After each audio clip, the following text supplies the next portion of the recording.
Hello दोस्तों, जैसे कि आप जानते होंगे धान हमारे देश का प्रमुख फसल है और हमारे देश में सबसे ज़्यादा उत्पादन धान का ही होता है। प्रायः हमारे देश के सभी राज्यों में धान का उत्पादन किया ही जाता है और आप भी दोस्तों कहीं न कहीं चावल जो कि धान से ही मिलकर बनता है, ठीक है, तो आप उसे सुबह शाम भोजन के रूप में ग्रहण करते ही हो। इस प्रकार धान हमारे जीवन का एक अभिन्न अंग है। तो आइए दोस्तों जानते हैं धान के कुछ इंटरेस्टिंग फैक्ट के बारे में जिसे हमें, आपको और अन्य सभी को जानना ही चाहिए। फैक्ट नंबर 1, जैसे कि दोस्तों आपको पता ही होगा धान के उत्पादन करने के लिए बहुत ही अधिक जल की आवश्यकता पड़ती है। एक स्टडी के अनुसार लगभग 1 किलो धान के उत्पादन करने के लिए 3500 लीटर पानी की आवश्यकता पड़ती है। जी हाँ दोस्तों, 1 किलो धान के उत्पादन करने के लिए 3500 लीटर पानी की आवश्यकता पड़ती है, जो कि अन्य फसलों की तुलना में बहुत ही अधिक होता है।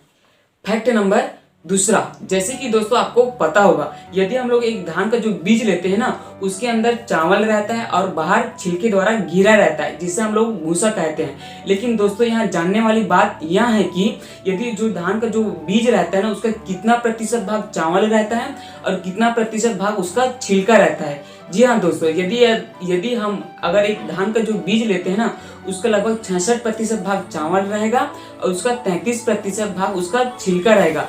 इसको हम इस प्रकार भी समझ सकते हैं, यदि मान के चलो हम लोग 10 किलो धान का बीज लेते हैं तो उसका लगभग 7 किलो चावल रहेगा और 3 किलो उसका छिलका रहेगा।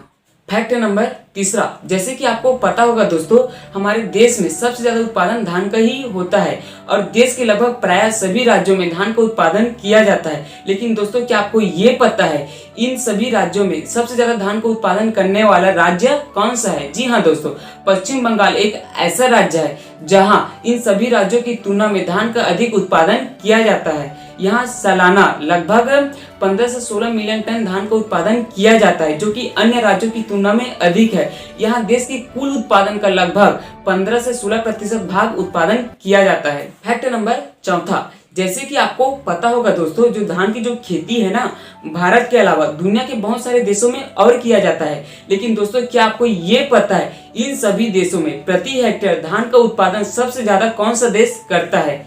जी हाँ दोस्तों, चीन एक ऐसा देश है जहाँ की उत्पादन प्रति हेक्टेयर लगभग सभी देशों की तुलना में अधिक है। यहाँ लगभग 1 हेक्टेयर में 65 क्विंटल धान का उत्पादन किया जाता है, जो कि हमारे देश के लगभग 1 हेक्टेयर में 30 क्विंटल प्रति हेक्टेयर से दोगुना से भी अधिक है। नंबर 5, जैसे कि आपको पता होगा दोस्तों कि जो धान की खेती है इंडिया के लगभग सभी राज्यों में किया जाता है। कुछ स्थानों पर धान की 1 फसल लिया जाता है, कुछ स्थानों पर धान की 2 फसल ली जाती है। लेकिन दोस्तों क्या आपको ये पता है कहीं स्थानों पर धान की 3 फसल भी लिया जाता है? जी हाँ दोस्तों, पश्चिम बंगाल एक ऐसा राज्य है जहाँ पर साल में लगभग धान की 3 फसल की जाती है। पहली फसल को अवश्य ओटम कहा जाता है और जो दूसरी फसल लिया जाता है उसको अमन या विल्टर कहा जाता है और जो तीसरी फसल लिया जाता है दोस्तों उसको बोरो या स्प्रिंग कहते हैं, या इसे गर्मी ऋतु की फसल भी कहा जाता है। फैक्ट नंबर 6, जैसे कि आपको पता होगा दोस्तों जो हम भोजन के रूप में जो चावल खाते हैं उसमें सबसे अधिक हमें कार्बोहाइड्रेट, इसके अलावा हमें बहुत सारे न्यूट्रिएंट और मिलता है। लेकिन दोस्तों क्या आपको ये पता है कि न्यूट्रिएंट हमारे शरीर में कितने % में मिलता है? इसके अलावा हमें जो चावल खाते हैं उससे हमें और क्या क्या प्राप्त होता है? जी हाँ दोस्तों, जो हम ना चावल खाते हैं लगभग मान के चलो 100 ग्राम हम पके हुए चावल खाते हैं तो उसमें लगभग 70% पानी, 28% कार्बोहाइड्रेट, 2% प्रोटीन और 0.19% फैट रहता है। इसके साथ साथ दोस्तों लगभग हम लोग 100 ग्राम जो चावल खाते हैं ना, लगभग उससे हमारे शरीर को 130 कैलोरी ऊर्जा की प्राप्ति होती है। दोस्तों ऐसे ही एग्रीकल्चर से रिलेटेड विभिन्न प्रकार के फसलों के इंटरेस्टिंग फैक्ट जानने के लिए हमारे चैनल को लाइक, शेयर एंड सब्सक्राइब कीजिए।